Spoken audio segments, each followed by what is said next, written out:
It was the kind of motel that sat just far enough off the highway to be forgotten. Half its neon sign flickered uselessly, and the gravel lot was mostly empty that night in early March 2009. A rainstorm had started hours earlier, slow at first, then hammering down in sheets by the time Ava Brooks pulled in, her 2-year-old daughter asleep in the back seat. Ava had been driving for hours, making her way from Reno to Salt Lake City to stay with her sister after what friends described as a hard and quiet breakup. She didn't talk much about it. She just said she needed to get out. The car was loaded with everything she could pack in one day: diapers, a tote bag of clothes, a box of photo frames. At 8:37 p.m., Ava walked into the lobby of the Silver Star Motel and asked for a room for one night. The clerk, an older man with a raspy voice and nicotine-stained fingers, handed her the key to room 6. She signed her name, paid cash. Security footage, later reviewed by investigators, shows her holding Riley on her hip as she unlocks the room and disappears inside. It's the last confirmed sighting of either of them. The next morning, housekeeping made their rounds just after 11. Checkout was at 10:30. Most rooms were still empty, but when the cleaner reached room 6, the Do Not Disturb sign was still hanging. She knocked once. No answer. Again. Nothing. She reported it to the front desk, standard procedure. The motel manager, John Tiller, walked over with the master key. When he unlocked the door and stepped inside, something about the air felt off. The room was neat, bed made, no overturned furniture. The TV was off. The bathroom was dry. But no one was there. No bags, no Ava, no Riley, no signs of violence. Just quiet. At first, he thought maybe she'd left in the night. It happens sometimes. But then he saw Ava's wallet still on the nightstand. Her phone was beside it, powered off. Riley's small plush bunny was nestled between the pillows. That's when he called the police. Fallon PD arrived 20 minutes later. Officers cordoned off the room and took statements from the clerk and the cleaner. One detective, Carla Benton, would later say the scene was eerily normal. No blood, no fingerprints out of place, just an untouched motel room with personal belongings left behind, and no explanation. There were no signs of forced entry, no broken lock. The window was secured from the inside. Ava's keys were still in her purse. The front desk confirmed no one had returned the key. But the strangest detail came later that afternoon when technicians reviewed the electronic lock data from room 6. The door had been opened once at 8:41 p.m., closed, and not opened again. By sunset, the parking lot was swarming with cruisers. K-9 units were called. They searched the perimeter, the dumpsters, the dry brush lining the back alley.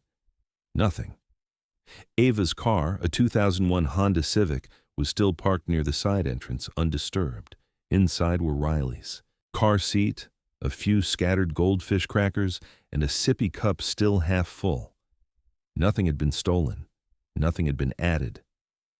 The engine was cold. There was no sign she'd tried to leave. But she wasn't there either. They canvassed the other motel guests. Only 4 other rooms were booked that night. One man, traveling for work, claimed he heard crying around midnight but couldn't tell which direction it came from. Another couple remembered the storm knocking out their cable. No one reported anything suspicious. The front desk clerk swore he hadn't left the lobby until closing at 11:30 p.m. and didn't see or hear anything unusual. Security footage from the parking lot was useless. The camera covering Ava's section had gone out sometime before midnight. No footage of anyone coming or going. Detectives contacted Ava's sister. She confirmed Ava was supposed to arrive the next morning, but never called. She'd assumed the weather had delayed her. Ava's ex-partner was interviewed and ruled out. He was in Oregon and had receipts and GPS records to back it up. Friends described Ava as cautious, especially with Riley. She never left the child alone, not even for a second. And she wouldn't have just wandered off without her wallet, phone, or car. With no witnesses, no footage, no signs of struggle, and a locked door, Fallon police faced a puzzle that made no sense. They released a public statement by day 3, requesting tips and leads. Posters of Ava and Riley were distributed across state lines. A statewide Amber Alert had already gone out, but there were no sightings, no confirmed calls, no ransom notes. Ava wasn't running, Riley wasn't taken, but they were both gone, and no one could explain how they left a locked motel room in the middle of the night without anyone seeing or hearing a thing. And yet, the room itself would soon become the center of something far stranger. Because when contractors reviewed the building's original blueprint years later, they noticed something that hadn't been mentioned in the initial search, something that would reframe the case entirely. Within 40 minutes of the 911 call, 3 patrol cars were parked outside the Silver Star Motel. Fallon PD arrived under the assumption that a young mother had simply left in the middle of the night, either voluntarily or in distress. But that assumption started falling apart almost immediately. Officer Terrence Blake was the first to step inside room 6. He expected chaos, signs of violence, overturned furniture, or some hint of urgency. Instead, the room was still, tidy. Almost deliberately so.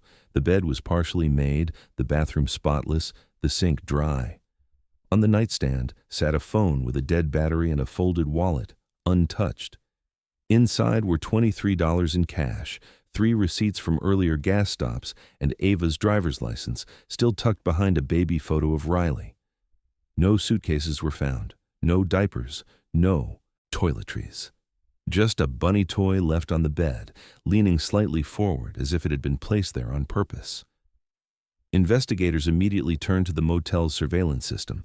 The Silver Star had 3 external cameras, one above the front office, one facing the parking lot, and one over the back alley exit door, which was supposed to be locked at night. But when Detective Carla Benton asked to see the overnight footage, the manager hesitated. He said something must have gone wrong with the system. When they pulled the recordings, all 3 feeds cut to static sometime between 10:30 p.m. and midnight. The front office camera looped static for 7 hours before picking up again at 5:18 a.m., just before sunrise. The back alley feed never recovered. An IT tech reviewed the system and found that the camera cables had been tampered with. Torn strips of duct tape were wrapped around 2 wires in the control box, covered crudely with a black rag.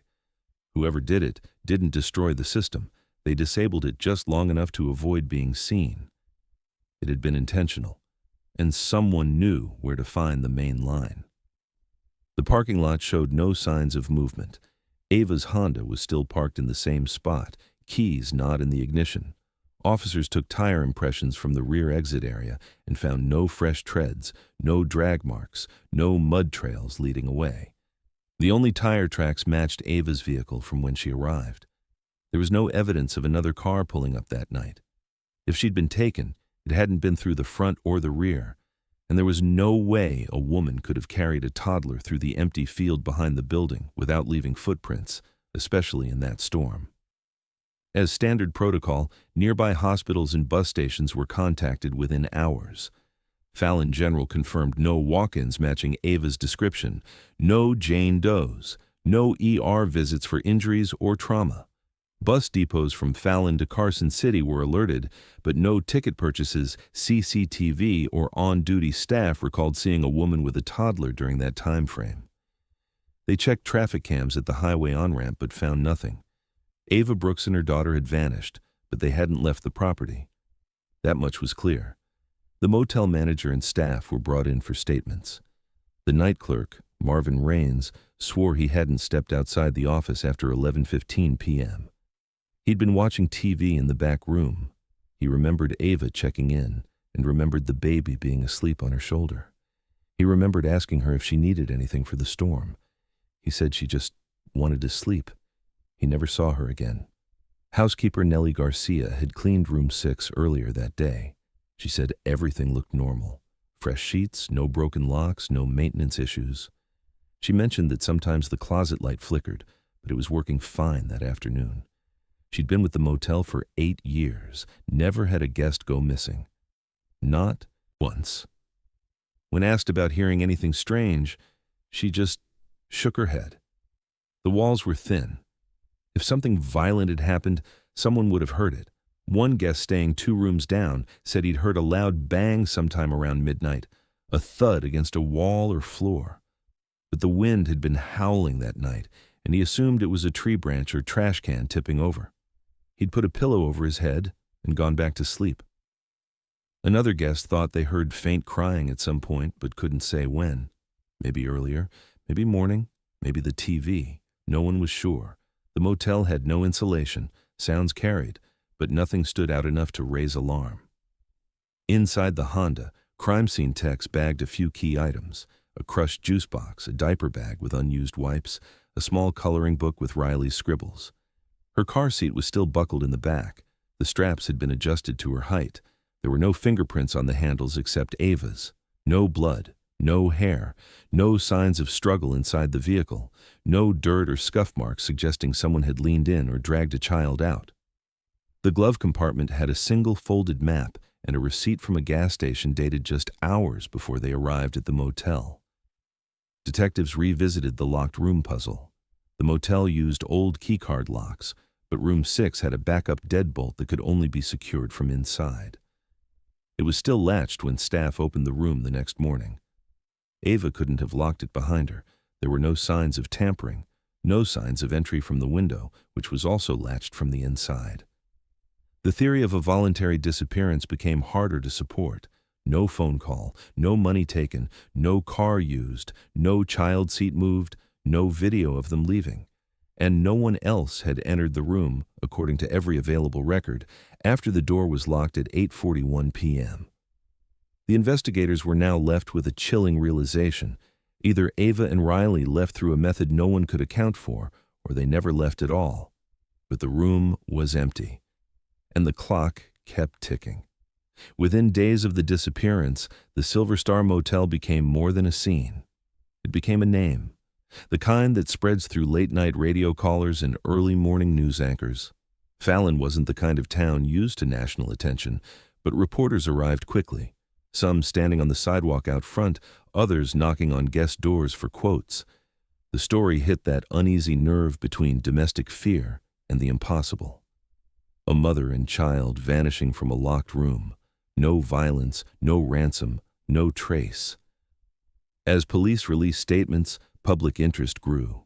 And when locals began speaking up about strange rumors surrounding Room 6, those whispers turned into something louder. A retired tow truck driver named Hank Garrison came forward first. He told a reporter he remembered being called to the Silver Star in '98 for a stalled vehicle. A woman, early 20s, had broken down in the lot. She'd checked into Room 6 while waiting for help. 2 days later, the motel manager called the police when she missed checkout. They found her belongings still in the room. Clothes, suitcase, wallet, all left untouched, no signs of struggle. But she was gone. No national alert was issued at the time. No one even knew her name. When asked, Hank couldn't remember if she was ever found. Then came the 2003 incident. This one was documented, barely. A 31-year-old from Fresno was driving cross-country and stayed one night in Fallon. She, too, had checked into Room 6. According to the motel ledger, she signed in at 10:12 p.m. and never checked out. Her car remained in the lot for 2 days before it was towed. When police entered the room, they found a turned-over coffee mug on the floor and a single sandal near the bathroom door. Her bag was still under the bed. No witness statements, no video surveillance. The motel manager at the time said she probably just ran off. No follow-up was done beyond a short missing person report filed in another county. The case never went anywhere. Now, in the wake of Ava and Riley's disappearance, detectives began to notice the pattern. Same room, same profile. Female guest, alone or with minimal company. No trace, no resolution. Fallon PD requested property records from the county clerk. What they found was strange, but not illegal. The Silver Star Motel had been owned by one family for over 40 years. The original owner, Donald Wakely, ran the place until his death in 1994. After that, it was passed down to his nephew, a man named Joel Raines, coincidentally the father of Marvin, the current night clerk. Joel, however, never lived in Fallon. He stayed in Arizona and used the motel as passive income, letting Marvin oversee day-to-day operations. Maintenance was inconsistent, Staff turnover was high. Room repairs were handled on an if it breaks, fix it cheap basis. When asked why none of the past disappearances were flagged, Joel responded through an attorney. He had no knowledge. He'd never been told about them. Investigators began inspecting the building itself. A forensic architect was brought in to examine original blueprints dated 1982, alongside more recent renovation permits. One thing stood out immediately. Room 6 appeared to be deeper than its neighbor, Room 7, by nearly 3.5 feet. It wasn't obvious from the inside. Both rooms had similar layouts, same flooring, same light fixtures. But the wall separating them wasn't centered. The closet in Room 6 extended farther than the back wall in Room 7. When officers walked through both rooms, they didn't notice anything unusual. But when they measured it, the difference was impossible to ignore. They brought in thermal imaging equipment. Nothing showed up, no heat signatures, no air gaps. But a tap test against the rear closet wall in Room 6 yielded a different sound. The sheetrock didn't return the dull thud of standard insulation. It was hollow. Officers knocked again, testing each panel. It wasn't uniform. There was a section roughly the size of a door frame that gave back a sharper echo. They removed the closet rod and inspected the top paneling. Everything had been painted over multiple times, but one seam was visible under the light. No one could explain it. A request was made to drill a micro-inspection hole, but it was denied. Fallon PD didn't yet have enough probable cause to treat the structure as evidence, and the motel owner, through counsel, refused entry without a formal warrant. Without direct suspicion of a crime, the case stalled at the threshold of the wall. Officers were told to step back. The closet was resealed, documented, and marked in the report as architectural anomaly, pending review. Detective Benton remained unconvinced. She'd already dealt with too many dead ends. Something about the closet geometry, the old cases, the matching patterns, they all suggested more than coincidence. But without a break, without new evidence, all they had was a room with a deeper-than-average wall and 3 unsolved disappearances spaced years apart. The media began drawing their own conclusions. Online theories spread quickly. Some suggested a hidden passage, others claimed the motel was cursed. A few accused the clerk of staging the scenes, though there was no hard evidence. In town, the rumors took on a life of their own. Locals called Room 6 the forget room. Some even said the motel should be torn down, but no one could prove anything, not yet. And so, the room remained open, rented, cleaned, forgotten again, the closet wall untouched, and whatever waited behind it, if anything at all, remained hidden, silent, just like the history it had already claimed.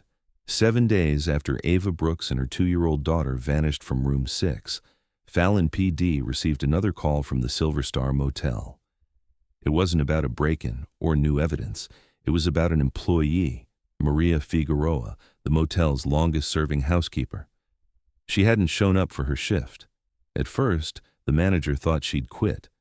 But when she didn't return home, and her phone kept going straight to voicemail, her niece filed a missing person report.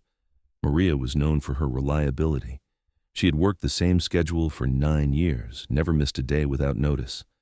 The last time anyone saw her was the morning after the disappearance, when she left the motel early, looking pale and shaken. A co-worker, Sandra, later told police that Maria had said something strange over morning coffee. She said she noticed something off about the vent in Room 6's closet, said it didn't feel right, that it smelled like something had been cooked in the walls. When Sandra asked what that meant, Maria just waved her off, said she was tired, said it didn't matter.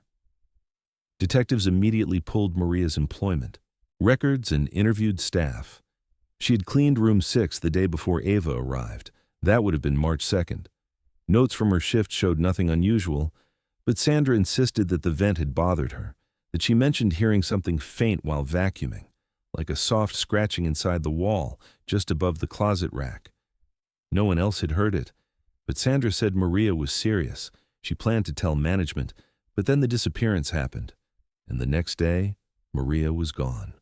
4 days after her disappearance, Maria's car was located by Highway Patrol, abandoned at a gas station 42 miles east of Fallon, near the small town of Battle Mountain. The vehicle was unlocked. Keys were on the passenger seat. The gas tank was full. Her purse, phone, and ID were missing. Inside the glove box was a Motel-branded pen and a crumpled receipt from a local diner, dated the day she vanished. Security footage from the gas station was inconclusive. It showed Maria's vehicle pull in around 7:26 p.m. She never went inside. No one could confirm who parked it, and the surveillance angle never showed the driver exit. When Fallon police pulled Maria's phone records, they found one outgoing call at 5:09 p.m. on the day she disappeared, an 87-second call to a prepaid burner phone. The number was unregistered, paid with cash at a small electronics shop in Reno. It was deactivated 2 hours after the call. No voicemails, no texts, no digital trail, no known connection to Ava Brooks or her family, and no known link to the motel's owners or staff. It was a dead end, buried in silence. Maria Figueroa's case was now officially separate, but investigators couldn't shake the feeling that it wasn't.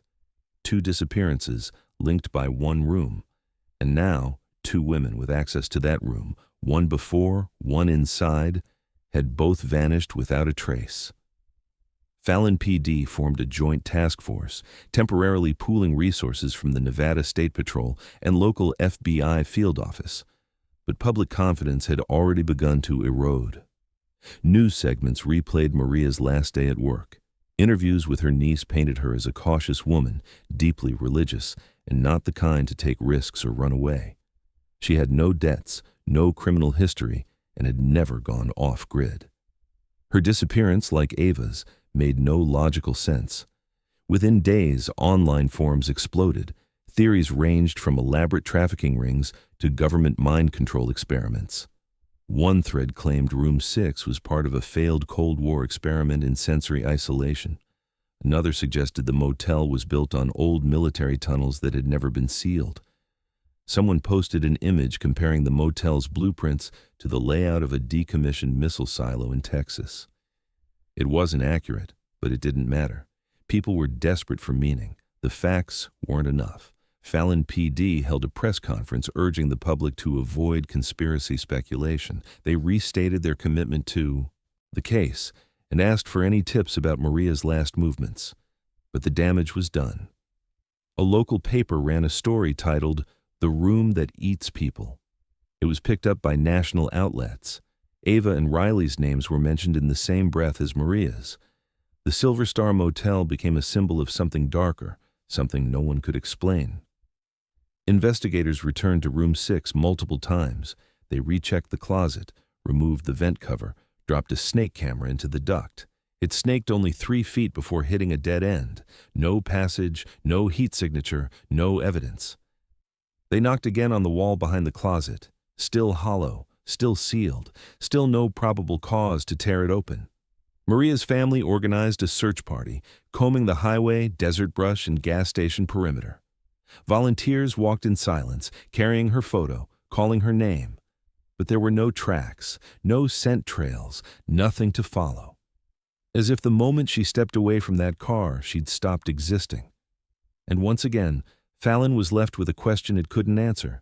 How does someone disappear when there's nowhere to go? The lead detective on Maria's case would later say that after she vanished, something in the department shifted. Officers stopped trusting the room. Some refused to go back. Others requested reassignment. The logic had broken down. Evidence pointed nowhere, and the witnesses were starting to disappear. After the summer of 2009, the investigation into the disappearance of Ava Brooks and her daughter Riley slowed to a crawl. By fall, the flyers had started to curl at the edges. The posters on telephone poles weathered into soft, sun-faded rectangles. And the calls, once coming in by the dozen, tapered off until only silence remained. Fallon PD, having exhausted their leads, reclassified the case as open but inactive. The room was sealed briefly, inspected again, and eventually reopened to guests after quiet pressure from the motel's legal counsel. No formal crime had been declared. No bodies had been found. Just a room that refused to give up a straight answer. Ava's mother, Gloria, refused to let go. Every March 3rd, she made the drive from Salt Lake City to Fallon. She'd arrive early, sit in the car until the light faded, and then walk slowly to the sidewalk just outside the Silver Star. Never on the property, just at the edge of it. She'd place 2 candles on the gravel, one short and pink, the other tall and white. And she'd wait. Sometimes for an hour, sometimes all night. No speeches, no signs. Just her, standing in silence, looking toward room 6. She never brought press. She never talked to reporters again after that first year. When asked why she still came, she said it was because something still breathed in there. Her phrasing would be mocked in a blog post years later, but she kept coming anyway. The motel changed hands twice in the following decade. New owners gave it a new name, Sundown Suites, but the layout stayed the same. So did the numbering.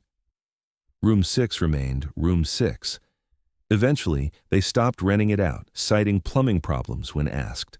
Staff turnover continued, some lasting weeks, others never finishing a full shift. One manager quit mid-week after refusing to clean that room, said it gave him pressure headaches. His statement wasn't included in any police file. Online, interest resurfaced in waves. In 2013, a Reddit thread titled "Rooms People Disappeared From" featured Ava's case as its #1 entry. It spread, caught traction, and was picked up by a fringe paranormal site. Conspiracies blossomed again. Military experiments, dimensional folds, secret tunnels beneath Nevada desert soil. But the few independent investigators who drove out and poked around left disappointed. There was nothing to see, no access. And by then, Fallon locals weren't talking. The motel didn't want the attention. The police wouldn't comment. The trail was cold. Ava's estranged husband, David Brooks, had been cleared within days of the disappearance. He'd been in Oregon at the time, with verified GPS records and co-workers to back him up. He gave one interview in 2010 and never again. Some people online still speculated he knew something. Others defended him. But there was no evidence to suggest he was involved. He remarried in 2015 and now lives out of state. He never responded to requests for comment during anniversary stories or podcasts. As far as the public could tell, he left the entire case behind him. But in early 2020, interest in the case resurfaced once more. A small but growing true crime podcast hosted by a former journalist named Casey Lee released a 5-part series on unsolved motel disappearances. Episode 4, titled "The Closet in Room 6, focused entirely on Ava and Riley. Casey had attempted to visit the motel that winter, but was denied access. A front desk clerk told her they didn't allow filming on site. She was asked to leave the parking lot. She complied, but recorded audio as she walked the property line. Her narration was soft but sharp. It's just a building, same paint, same lot, but when you stand near it, the silence has weight. The episode went viral within 2 weeks. Downloads spiked. Twitter threads dissected every second. Comments flooded in. A second wave of interest had begun. Casey began receiving emails from people who had stayed in that room before it was closed.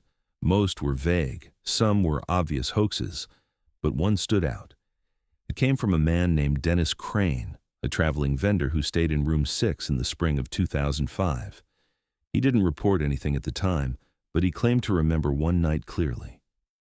Around 2 a.m., he woke up to what sounded like crying, very faint, muffled, not in the hallway, not outside. Inside the room, inside the wall. He thought maybe it was plumbing or someone playing a TV too loud next door.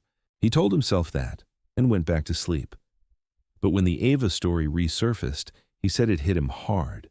He'd never forgotten the sound, said it wasn't like a recording. It was real. It was human. He submitted a written statement to Casey. She published it in a follow-up episode. The clip was shared more than 300,000 times. Fallon PD reopened the case files for review after the podcast's resurgence, but there was nothing new to work with. No DNA, no new physical evidence, just noise. Online theories flooded faster than the detectives could keep up. Some pushed to have the room excavated. Others claimed the motel should be condemned entirely. The owners refused both. The building still passed inspection. No legal grounds existed to tear open a wall based on third-hand audio from 15 years ago. The story faded again by summer. Another podcast took its place. Another case claimed the spotlight. But for a brief few months, the world remembered Ava Brooks and Riley. People lit candles in other cities. A sidewalk chalk tribute was found outside the Fallon Town Square, 2 names and a date, March 3rd, 2009. And on the 14th anniversary, Ava's mother returned to the motel. She didn't say a word. She just stood by the gravel, eyes fixed on the shuttered window of room 6. And this time, for the first time, someone had already placed a candle before her, still warm, still flickering, still waiting. By 2023, the Silver Star Motel, now renamed Sundown Suites, was a shadow of itself. Years of inconsistent ownership, patchwork repairs, and online infamy had whittled down its business to nearly nothing. Guests left poor reviews even when nothing happened. Locals avoided it out of habit. The building, though structurally sound, had aged poorly. Plumbing backed up often, ceiling tiles sagged from years of minor leaks, and room 6, though rarely spoken of, had long since been removed from active rotation. It sat dormant, curtains drawn, locked from the inside with a bolt the new owners never bothered replacing. That spring, a development firm from Carson City bought the entire lot at auction. The plan was to gut the motel and convert it into furnished micro-apartments for temporary workers. Permits were filed, crews were hired, and one morning in late April, a small demolition team entered room 6 with crowbars and drills. The crew chief, Luis Renteria, had no knowledge of the room's history. He wasn't from Fallon. His crew was contracted to work quickly, remove all internal drywall, expose the framing, assess the plumbing and insulation. Just before lunch, while removing paneling in the closet, Luis noticed something odd. One corner didn't align with the studs. The drywall shifted awkwardly, as if floating against something behind it. When he pried at it, the panel cracked unevenly, revealing an older layer of wallboard behind it, yellowed, brittle, and set deeper than the surrounding space. That struck him as strange. Wallboards weren't usually doubled up like that unless something had been repaired. He kept going. Behind the second layer was something harder, a rough, grainy surface that sounded different under the hammer. Not wood, not insulation, cement. At that point, he stopped. He told the site manager, who contacted the property owner. Within 2 hours, the Fallon Police Department was notified. By dusk, yellow tape lined the front of the building. Room 6 was sealed again, this time under official order. Detectives and forensic techs arrived the next morning. Among them was a forensic anthropologist contracted by the state. Using handheld drills and chisels, they carefully worked through the concrete. What emerged wasn't a structural post, nor a patched-over vent, but a cavity. A perfectly rectangular void, measuring 3 feet wide, 2 feet deep, and sealed airtight. It had no lighting, no ventilation. The interior walls were coated in what looked like dry plaster. Nothing inside was fresh, but nothing had rotted either. The seal had been complete. At the bottom of the cavity was a plastic-wrapped bundle, carefully taped, degraded with age but still intact. Inside it were fragments of decayed adult clothing, cotton, denim, discolored with time. Folded alongside it were 2 small baby shoes, white, Velcro straps. The soles were worn but clean. Size 4 Toddler. A team member bagged each item individually, but it was the final object that halted everything. A journal, tucked carefully behind the bundle, wedged near the bottom corner like someone had placed it last. It was wrapped in a faded dish towel, brittle and yellowed, but dry. When they unwrapped it, the cover had no title, just a tear along the spine and faint smudges from handling. Inside were 36 pages of handwritten entries, starting on the front inside cover and ending near the halfway point. The writing was rushed at first. Sentences ran into margins. Some pages had entire paragraphs scratched out, but the name written on the first line of page 1 stopped everyone. Ava Brooks. The journal was transported immediately to the state crime lab. Fallon PD confirmed that the handwriting was consistent with Ava's driver's license signature and other recovered materials from her belongings. But the tone inside was different. These weren't letters to anyone. They were notes, descriptions, logs of events. The first entry was dated March 4th, 2009, the day after Ava and Riley were last seen. In the opening paragraph, Ava wrote that she woke up in the closet, that the room had been normal the night before, but that when she opened her eyes, everything was wrong. She claimed the closet door wouldn't open, that she could hear Riley crying near her, but couldn't find her in the dark. She wrote that the air was dry, that her phone didn't work, that the light under the closet door had vanished. In later entries, her writing shifted, more disjointed. She talked about days blending together, about food running out, about hearing people walking past the room but no one hearing her scream. She scratched out the phrase, "I think it's been a week," and replaced it with, "Time doesn't work here." There was no final entry, just a half-written sentence trailing off at the bottom of a page. The journal ended with 3 pages blank. Forensic testing of the cavity revealed minimal organic material, some fibers, hair strands, and skin cells. Preliminary DNA testing confirmed a match with Ava. But there were no bones, no bodies, no sign of decomposition consistent with death inside the cavity. It was as if the objects had been left there, not buried. No one could say how long the cavity had existed.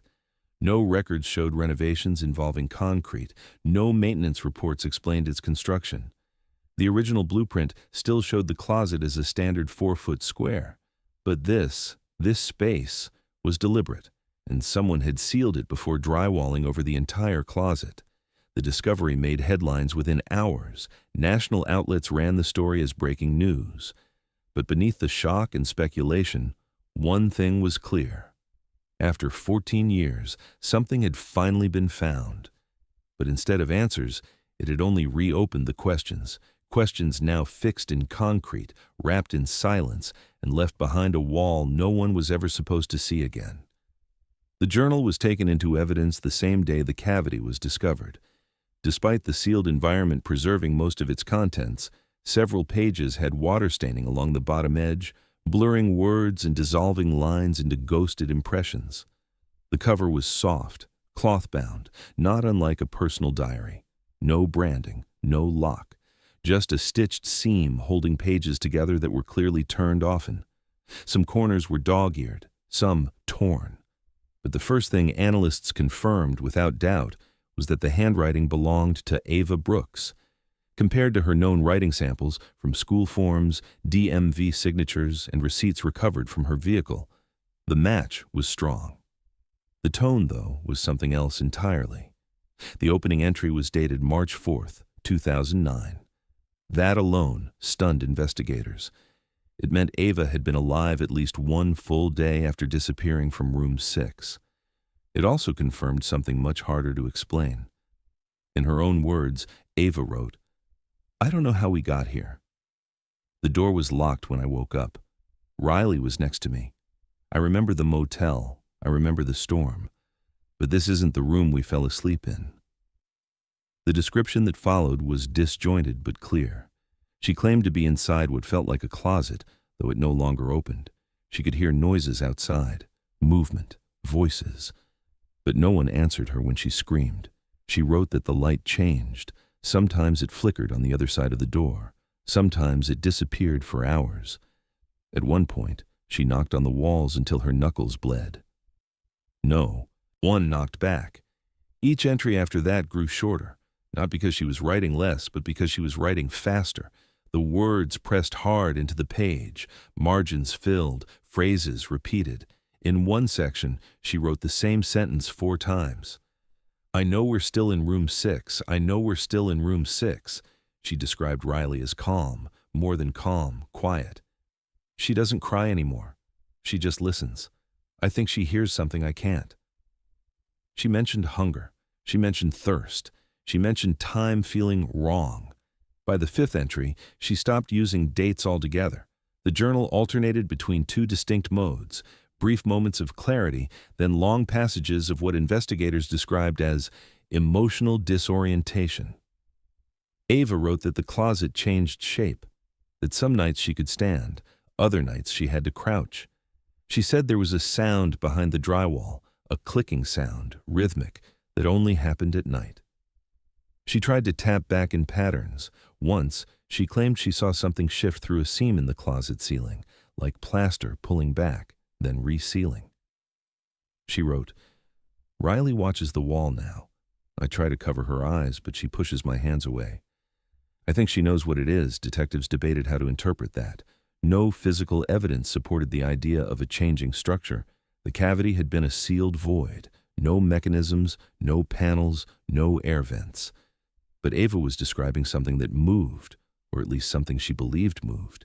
She claimed she heard breathing, not from Riley, not from herself, something that exhaled behind the plaster, shallow and slow, and only when they stopped talking. She began referring to them, though she never identified who or what that meant. In one of the last coherent entries she wrote, "They don't want Riley. They want what she knows, but she's forgetting too." By the final section of the journal, Ava's writing changed. It became neater, more resigned, no panic, no urgency. She mentioned that Riley stopped asking to go home, that she no longer asked for her father or grandmother, that she no longer recognized the name Grandma.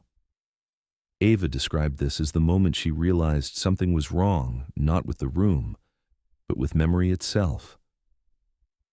"I'm the only one who remembers we had a home." Riley talks about the room like it's always been here, like it's where she was born. There was one final entry. It wasn't dated, but forensic analysts later confirmed that the ink had not fully degraded, suggesting it had been written no more than 10 days after the disappearance.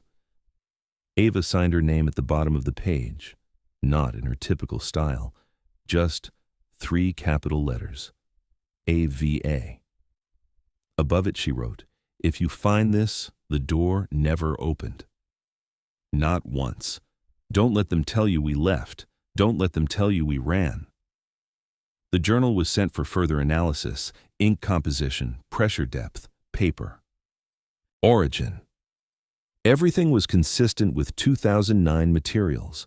No pages had been added, no external contaminants introduced, which meant, according to every expert who reviewed it, the journal had not been forged, it had not been planted, and it had not been touched in over a decade. Fallon PD released a public statement days later confirming the authenticity of the writing. But they stopped short of calling it new evidence, without physical remains, without proof of entrapment, without a witness. They had a journal in a wall and nothing else. A deeply personal record of fear and silence and slow disappearance. But no conclusion. And yet, the words Ava left behind had already rewritten the public memory of the case. This wasn't just a disappearance anymore.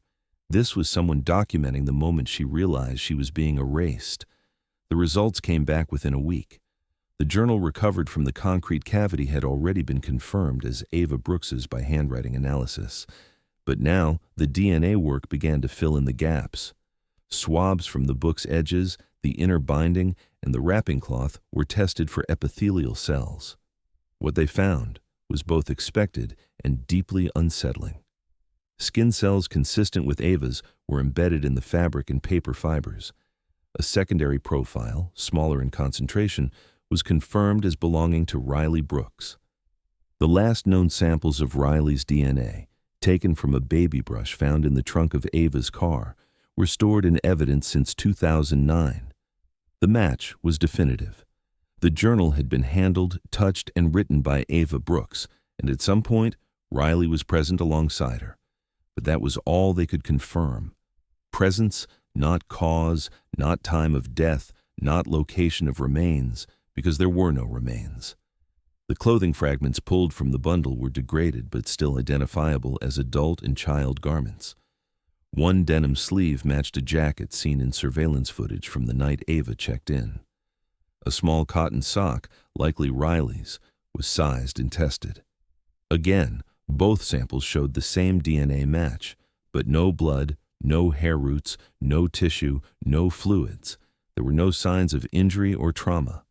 The forensic team noted that the clothing was aged, dry, and brittle, but free of decomposition stains. It was as if it had been removed, folded and sealed deliberately, not abandoned in panic. Even more puzzling was the condition of the baby shoes. Small, white, Velcro, size 4 toddler, perfectly intact, no mud, no wear marks, no damage to the soles. The only dirt found was minor and superficial, dust, not soil. No signs the shoes had been walked in outdoors. The fabric was clean. Even the stitching was tight. Technicians noted they looked recently handled, despite being sealed inside a concrete void for 14 years. Toxicology reports on the fabric turned up nothing unusual.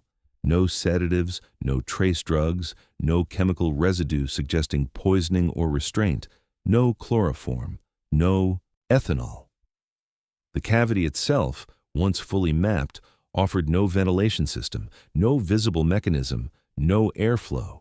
Just 4 walls sealed in concrete behind 2 layers of drywall. The temperature had remained stable over the years, dry enough to preserve paper, soft material, even bacteria-sensitive DNA. But there were no signs of biological decay, no scent, no mold, no organic breakdown typically seen with remains. In forensic terms, the space was sterile, and that made it harder to explain. The final discovery was almost missed. While removing the last slab of remaining concrete around the cavity's edge, a forensic tech found what looked like a thumbprint smudged near the top left corner, embedded just beneath the ceiling layer. It was faint, not visible to the naked eye, but lifted using a fine dust process typically used for porous surfaces.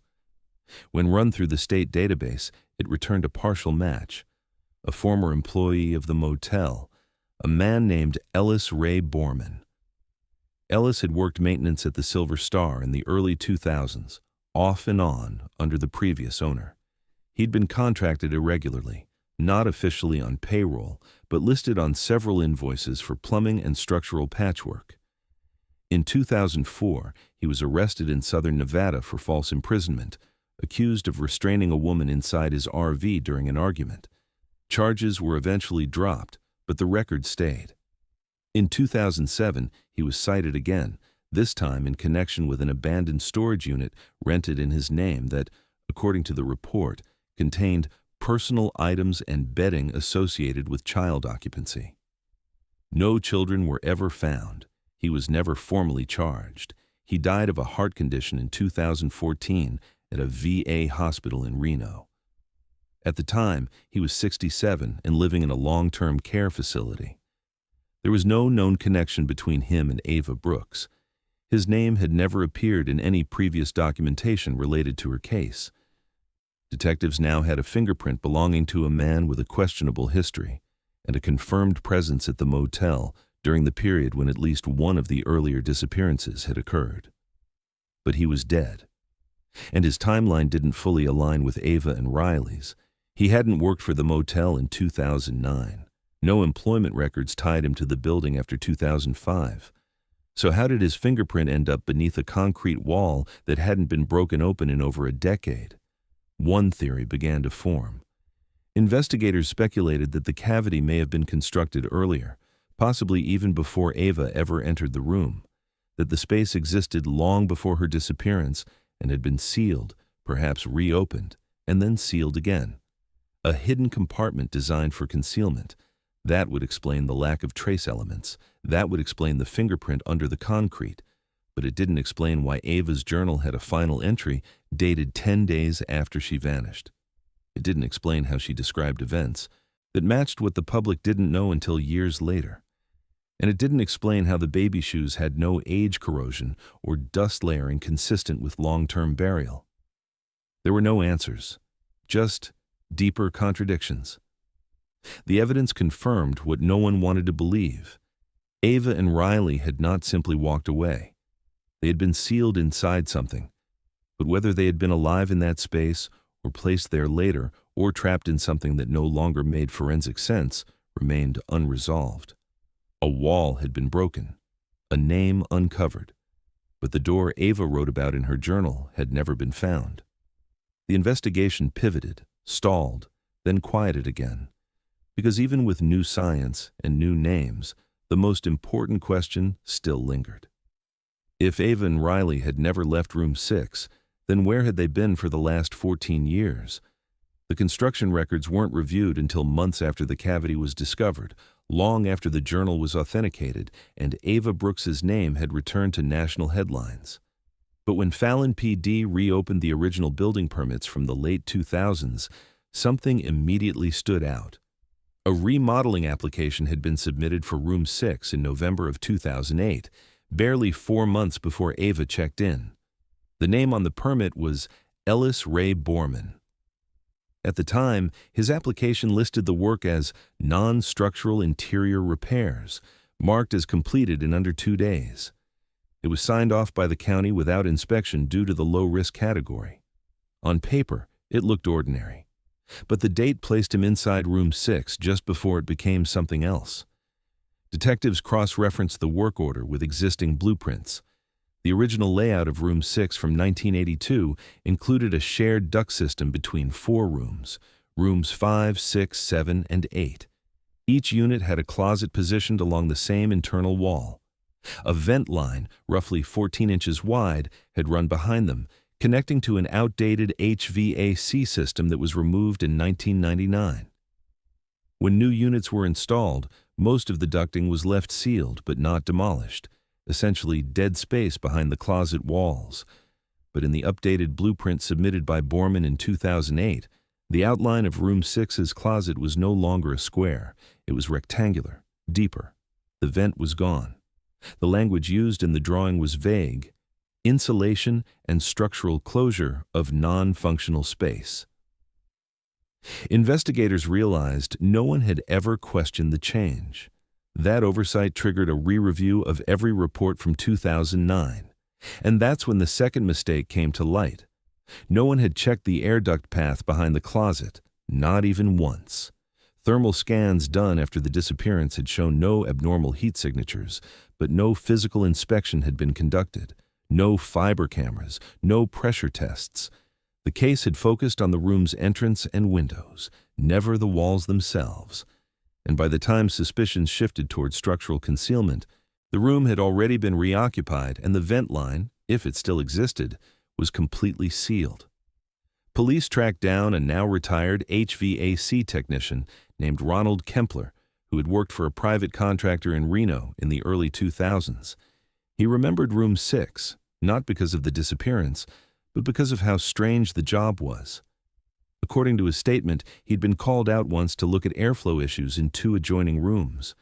The motel owner had asked him to disconnect unused ductwork behind room 6, but then abruptly changed the order midway through the estimate. Instead of a full removal, Kempler was asked only to cap the system and make it unnoticeable. He recalled that Borman, who was present during the walkthrough, used the phrase, "seal it up like it was never there." Kempler found it odd but not illegal. He left the job incomplete, paid in cash, and never heard about it again. Detectives began reconstructing a scenario. If room 6 had once shared a hollow ventilation space behind its closet, and if that space had been accessible before the concrete was poured, it could have allowed someone to enter or exit the room without using the front door. That meant Ava and Riley could have been watched, or reached, or moved, without anyone on the outside knowing. And if the cavity where Ava's journal and clothing were found was in fact connected to that same shaft system, it would explain the fingerprint, the hidden void, and the fact that no one heard them scream. But there was a problem. By 2023, the entire ventilation pathway had been filled with concrete and restructured during the last ownership transfer. The new owners had repurposed those internal gaps for plumbing reroutes and wall reinforcement. Whatever once existed behind room 6's closet had been obliterated.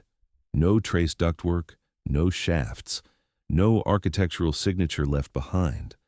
The only physical reminder was the cavity itself, and that had been sealed twice over, likely first by Borman and again later when the motel changed hands.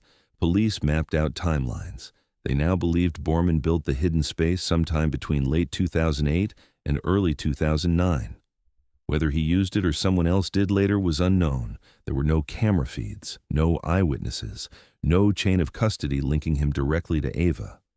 But his fingerprint beneath the first layer of concrete and his involvement in remodeling the one room where people had vanished before were no longer coincidences. The department added him posthumously to the case file as a person of significant interest. Still, the theory raised more questions than it answered. If Borman had created the space, what was it for? A hiding place? A holding area? Why were there no signs of struggle? Why the journal, meticulously wrapped and hidden? Why clothing, but no bodies? Why clean baby shoes? And if someone had used that vent system to enter, why go to such lengths to erase every other trace? Fallon Police Department issued a follow-up report stating that the timeline strongly suggested Room 6 was physically altered for concealment just prior to the Brooks disappearance. But legally, there was no evidence of a crime, only implication. The closet wall hadn't always been there. The permits proved that. The fingerprint confirmed someone had built the seal intentionally. But as for what happened inside that space after the seal dried, no record could confirm it. Only a journal could speak to that, and its final page had already gone silent. 6 weeks after the initial discovery inside the cavity of Room 6, the forensic team was called back for a follow-up inspection. One of the analysts reviewing structural scans had noticed something that hadn't been documented in the first report, a subtle discrepancy in the base layer of the closet's south wall. The cavity had already revealed the journal, the clothing, the baby shoes, but this was something else entirely. A second layer of drywall had been laid over the original surface, then painted to match. It was thinner than the rest, suggesting it had been added later after the primary concrete seal was completed. Investigators returned with precision tools and began a controlled removal of the drywall segment. What they found wasn't large. It wasn't hidden in deep layers or behind insulation. It was embedded directly into the plaster, like someone had pressed it into place while the wall was still wet, then left it behind intentionally. It was a pacifier. White silicone with a yellow handle, lightly cracked from age but otherwise intact. It hadn't been bagged or wrapped or protected like the other items. It was simply there, stuck to the plaster like a thumbprint, a single object. At first, it was assumed to be old, maybe a leftover from Riley's infancy in 2009. But when tested, the results created an entirely new mystery. The saliva sample taken from the pacifier's surface showed a partial but viable DNA profile. It matched Riley Brooks. That alone wasn't surprising, but the timestamp was. Advanced degradation analysis using isotopic decay and protein breakdown models estimated the saliva was less than 5 years old, possibly much less. It showed none of the typical breakdown expected in a sample over a decade old. No environmental contamination, no time-warped microbial growth. It was fresh enough to be dated post-2018, which should have been impossible. Riley Brooks would have been a teenager by then. The cavity had been sealed long before that. The plaster had hardened. The closet had never been opened. There was no evidence of tampering. And yet, the most recent item, the most biologically present clue, was this pacifier, touched by someone who should no longer be alive. Fallon PD didn't release the detail to the public. They couldn't explain it. Scientists brought in to verify the results proposed every plausible alternative. Contamination from lab equipment, cross-transfer during collection, a misidentified control sample. But every audit confirmed the test was clean. The saliva on the pacifier matched Riley Brooks, and it wasn't old.